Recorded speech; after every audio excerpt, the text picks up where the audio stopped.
in progress. 여러분, 안녕하십니까?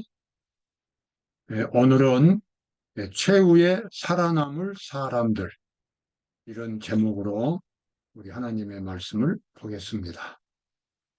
여러분, 우리가 살고 있는 이 세상은 분명히 그 끝이 오고 있습니다. 애언의 책인 이 성경은 수많은 애언들을 했고, 그 애언들이 모두가 다 성취가 됐습니다. 미래에 있을 사건들을 제외하고는 수십 개, 수백 개의 예언들이 과거에 성취가 됐습니다. 성경은 정말 놀라운 책입니다. 어떤 인간도 성경의 예언을 할 수가 없습니다.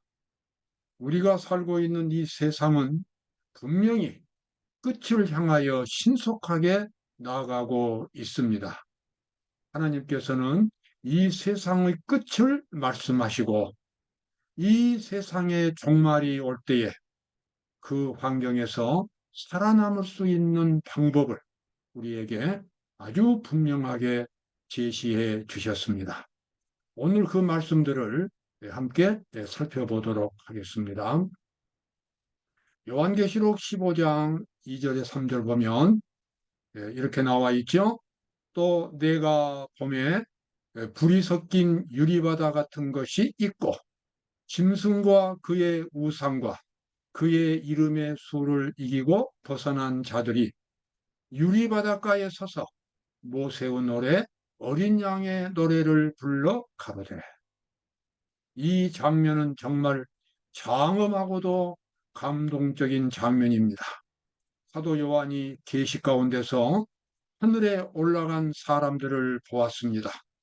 그 사람들이 하늘 유리바닷가에 서서 찬양을 부릅니다. 짐승과 그의 우상과 그의 이름의 수를 이기고 벗어난 자들.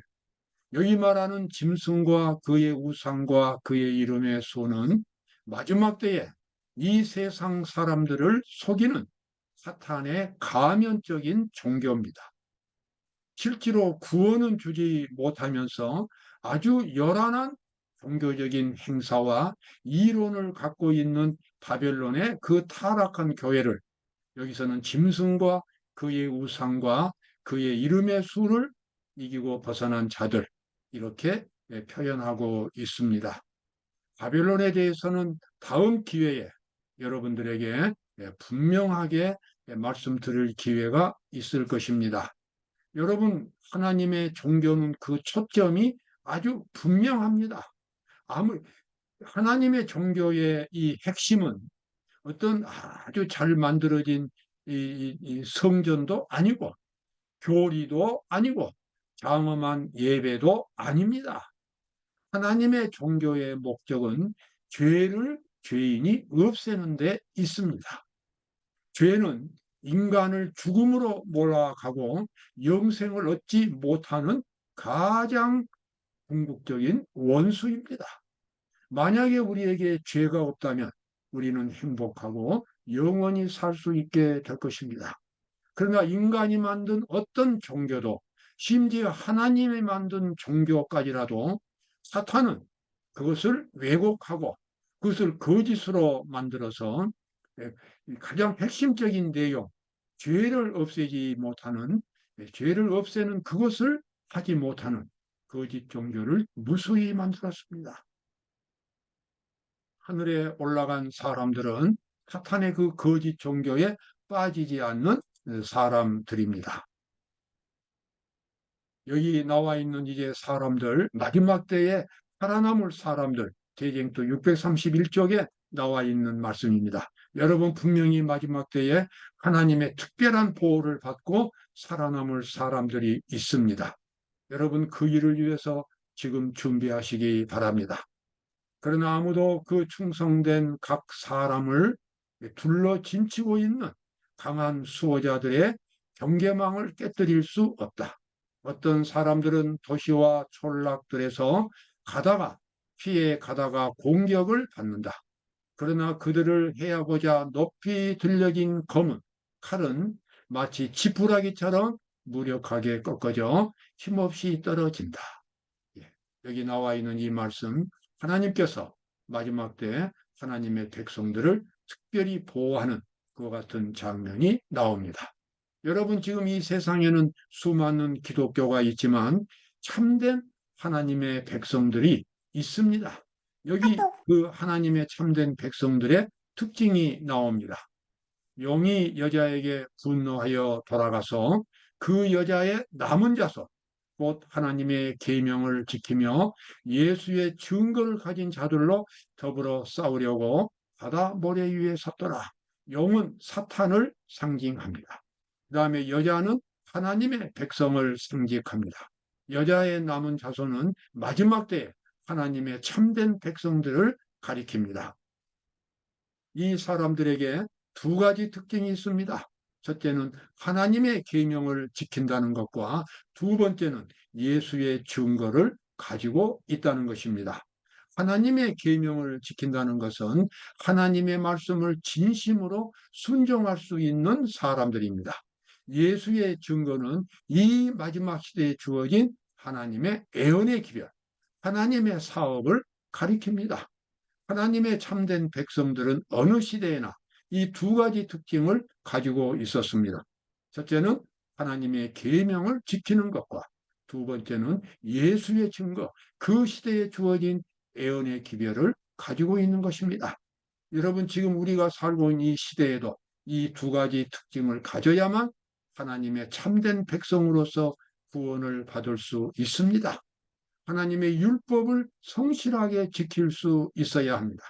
두 번째는 예수의 증거, 지금 하늘에서 진행되고 있는 하나님의 심판의 기별을 깨닫고 그것을 경험하고 사람들에게 증거할 수 있는 사람들, 그 사람들이 이 마지막 시대 하나님의 참된 백성들이 되겠습니다. 이제 머지않아 이 세상에 종말이 닥쳐오고 모든 사람들이 멸망으로 빠져가는 그러한 사태가 이제 오고 있습니다. 하늘은 종이축이 말리는 것 같이 떠나가고 각 산과 섬이 제자리에서 옮기우며 땅의 임금들과 왕족들과 장군들과 부자들과 강한 자들과 각 종과 자주자가 산과 바위 틈에 숨어서 여러분, 하나님을 모르고 살아가기로 결심한 죄인들이 어느 날 갑자기 이 세상에 천재지변이 일어나면서 하나님의 아들이신 예수께서 천천만만의 천사들과 함께 이 땅에 오시는 모습을 보게 될 것입니다. 그때 그들이 이 당하는 이 당혹감, 충격, 정말 말로 표현할 수가 없습니다. 그래서 그들은 어디에 숨습니까? 불과 산 바위 틈에 숨습니다. 피해갑니다. 거룩한 하나님 앞에 설 수가 없기 때문에 그렇습니다. 산과 바위에게 이르되 우리 위에 떨어져 보좌에 앉으신 이의 나체소와 어린 양의 진노에서 우리를 가리우라. 그들의 진노의 큰 날이 이르렀으니 누가 능히 서리요 하더라. 여기 아주 절박하고 애절한 탄식이 나옵니다. 산과 바위와 굴에 숨어가지고 이 세상 끝이 왔으니 세상이 망하고 있는데 누가 살아남을 것인가? 누가 이 재앙 가운데서 목숨을 건질 수 있을까? 울부짖으며 탄식하는 그 모습입니다. 그러나 그와 같은 와중에서 하나님의 구원받은 사람들이 여기 등장합니다. 천사들이 말하기를 우리가 우리 하나님의 종들의 이마에 인치기까지 땅이나 바다나 나무나 해하지 말라 하더라. 내가 인맞은 자의 수를 들으니 이스라엘 자손의 각 지파 중에서 인맞은 자들이 14만 4천이니 하나님께서는 마지막 때에 구원받을 사람들을 14만 4천으로 표현했습니다. 그러나 오늘날 수많은 광신적인 극단적인 믿음을 가진 이 집단들이 자기들이 14만 4천이라고 주장합니다. 여러분 기억하십시오. 여기 14만 4천 명은 하나님의 인을 받은 사람들이지 어떤 특별한 종파에 해당되지 않습니다. 여기서 하나님의 인을 받았다고 하는 것은 하나님의 형상을 의미합니다. 하나님께서 죄인들을 구원하실 때에 그 죄를 씻어주고 대신 하나님의 모습을 그 사람의 정신 속에 창조하는 것이 목적입니다. 그렇게 함으로써 하나님의 율법을 순종할 수 있기 때문에 그렇습니다. 어느 누구를 믿어서 14만 4천 명이 되고 어느 집단에 가담해서 14만 4천 명이 되고 이것은 전부가 다 거짓말인 것입니다. 교파에 상관없이 지식에 상관없이 누구든지 그리스도의 형상을 가지면 그 사람은 하나님의 인을 받게 되는 것입니다. 그러므로 우리가 이 교회를 선택할 때에 마지막 때의 기별을 전해주는 교회, 하나님의 형상을 받도록 예수 그리스도의 십자가의 거룩한 사랑을 가르치고 경험하도록 만들어주는 교회가 참 교회인 것입니다. 왜냐하면 그렇게 해야만 하나님의 인을 받을 수 있기 때문에 그렇습니다. 여기서 인침이라고 하는 것은 하나님의 형상이며 인격입니다. 하나님의 형상은 순간적으로 다 완성되는 것이 아닙니다. 곡식과 과일이 매일 성장하고 익어가듯이 하나님의 형상도 매일 그리스도인의 이 내부에서 성장하고 그리고 열매를 맺어가야만 하는 것입니다. 그것은 부단히 하나님의 말씀을 마음속에 새기고 마음을 그리스도께 고백하고 그리스도의 사랑의 정신으로 끊임없이 옷 입고 그것을 생활 속에서 사람들에게 나타낼 때에 그리스도의 정신으로 다른 사람들을 위해서 봉사하고 일할 때에 하나님의 형상은 끊임없이 만들어집니다. 예수님은 그 하나님의 나라를 씨앗으로 그렇게 말씀했습니다. 하나님의 나라는 사람이 씨를 땅에 뿌림과 같으니 땅이 스스로 열매를 맺되 처음에는 싹이요 다음에는 이삭이요 그 다음에는 이삭에 충실한 곡식이라 열매가 익으면 곧 낫을 대나니 이는 추수 때가 이르렀습니다. 아름답고도 쉽고 쉬운 우리 주님의 구원에 대한 말씀입니다. 하나의 씨앗이 땅에 떨어져서 점점 자라서 싹이 나고 줄기가 나고 그 다음에 열매가 맺히듯이 하나님의 백성들의 모습도 제일 처음에 하나님의 말씀이 그 사람 속에 심어집니다.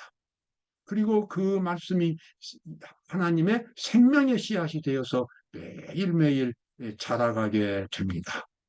우리가 이 일은 여러분 결코 불가능한 일이 아닙니다. 누구나 마음만 있으면 이런 구원을 경험할 수 있습니다. 지금이라도 하나님 앞에 나아가서 마음을 고백해 보십시오. 그리고 알고 있는 하나님의 말씀을 그대로 순종하겠다고 결심해 보십시오. 그리고 그것을 실제로 실천하십시오. 그러면 하나님께서 더 밝은 빛을 주실 것입니다. 더 많은 시야를 열어 주실 것입니다. 그래서 점점 더 그리스도의 모습으로 매일매일 자라가게 됩니다. 이것은 생명의 원리고 신앙의 원리입니다. 교회증언 2권 505쪽에 나와 있는 말씀입니다. 살아있는 신자라면 거룩한 삶을 살면서 매일 전진한다. 그가 완전으로 나아갈 때 그는 매일 하나님께 대한 회개를 경험한다. 이 회개는 그가 그리스도인의 품성을 완성할 때까지 계속될 것이다. 여러분 마지막 때에 살아남을 사람들, 그 사람들의 비결은 무엇입니까? 마음속에서 이루어지는 하나님의 형상입니다. 하나님의 나라입니다. 마음속에서 이루어지는 하나님의 그 정신, 하나님의 모습, 바로 그것이 의이고 인침입니다. 그 인침을 가진 사람들은 마지막 환란의 때에 하나님의 특별한 보호를 받게 될 것입니다. 살아있는 신자라면, 그 말은 믿음이 살아있는 신자라면 매일매일 거룩한 삶을 살면서 매일 전진하게 될 것입니다. 그가 완전으로 나아갈 때에, 완전으로 나아간다는 말은 그리스도가 바로 완전입니다. 그리스도를 바라보고 그리스도와 똑같이 그리스도처럼 살기로 결심하고 그대로 나아가는 것입니다. 실수를 하면 다시 일어나고 잘못된 생각은 고치고 죄의 습관들은 버리고 그래서 하나님 앞에서 죄라고 생각되는 것은 다 버리고 회개하는 것입니다. 심지어 그의 마음속에 타락한 그 본성까지도 주님께서 씻어주시도록 간절히 기도하고 헌신하는 것입니다. 그렇게 함으로써 점점 더 깊은 회개를 하게 되고 그래서 더 충만한 그리스도의 모습으로 자라나게 되겠습니다. 이러한 것이 바로 천국 가는 길이고 하늘 가는 길이 되겠습니다. 그대가 어떤 사람이든, 자, 마라나다 73쪽에 나와 있는 말씀입니다. 그대가 어떤 사람이든, 그대의 삶이 어떤 것이든, 그대는 오직 하나의 방법으로만 구원을 받는다. 그대는 회개해야 한다. 즉, 예수 그리스도의 반석 위에 완전히 떨어져야 한다. 그대는 유일한 치료제인 그리스도의 피의 필요성을 느껴야 한다. 말이 좀 길게 나와 있지만 이 내용은 간단합니다. 구원받는 길은 죄인인 내가 그리스도 안에서 죽고 그리스도의 모습으로 살아나는 것입니다. 내가 그리스도의 사랑의 그 물속에 사랑의 생명 속에서 내가 완전히 내 자아가 죽어버리는 것입니다. 부끄럽고 위험한 영생을 영원히 살 수 없는 이 죄인된 나는 그리스도의 사랑 속에서 죽고 이제는 그리스도의 정신으로 새롭게 만들어진 그런 사람으로 일어나는 것입니다. 그것이 바로 속죄이고 그것이 죄의 도말이고 그것이 바로 영생이 되겠습니다. 그들이 여기 나와 있는 말씀 그들이 하나님의 보좌 앞에 있고 또 그의 성전에서 밤낮 하나님을 섬김에 보좌에 앉으시니가 그들 위에 장막을 치신다. 여기 나와 있는 이제 마지막 때에 거룩한 백성들의 특징이 있습니다. 하나님의 보좌라는 것은 하나님 앞에 있는 모습입니다. 하나님의 보좌는 우리의 가정 안에 있고 내가 무릎 꿇고 기도하는 그 장소가 바로 하나님의 보좌입니다. 우리가 하나님 앞에 나아갈 수 있는 길을 예수님이 다 마련해 놓으셨어요. 예수님의 십자가를 통해서 우리의 모든 죄가 다 용서받았고, 그래서 어떤 죄인도 하나님 앞에 나아가서 하나님 보좌 앞에 나아가서 하나님께 기도할 수 있고 죄 씻음을 받을 수 있습니다. 하나님의 자녀가 될 수 있고 필요한 능력을 받을 수 있습니다. 필요한 모든 축복을 받을 수 있는 특권이 우리 모든 죄인들에게 주어져 있습니다. 바로 그것이 예수님께서 이루신 십자가를 통해서 이루신 위대한 사업이었습니다. 현명한 사람은 그러한 예수님의 사업을 이제 개인적으로 이용하는 것입니다. 그래서 그의 성전에서 밤낮 하나님을 섬겼다고 하는 것은 끊임없이 그리스도 앞에서 살아갔다는 이야기입니다. 하나님 앞에서 말하고 하나님 앞에서 행동하고 하나님 앞에서 계획을 했다는 것입니다. 그러므로 그의 영혼, 그의 정신 속에는 항상 하나님의 은혜가 있었습니다. 여러분, 바로 이런 사람들이 마지막 때에 구원을 받게 될 것입니다. 그 길은 먼 데 있지 않습니다. 오늘 우리 앞에 있는 것입니다. 심령이 가난한 자, 자기의 죄됨을 깨닫고 구원의 필요를 느끼는 사람들이 심령이 가난한 사람들입니다. 주님은 이 산상보훈에서 복받은 사람들을 말씀하실 때에 심령이 가난한 사람을 첫 번째로 말씀하셨습니다. 심령이 가난한 자는 복이 있나니 천국이 저희 것이며 지금 이 천국과 영생은 여러분에게 주어져 있고 제 앞에도 주어져 있습니다. 이 거룩한 하나님의 축복을 오늘도 확실하게 가지시기를 바랍니다. 감사합니다.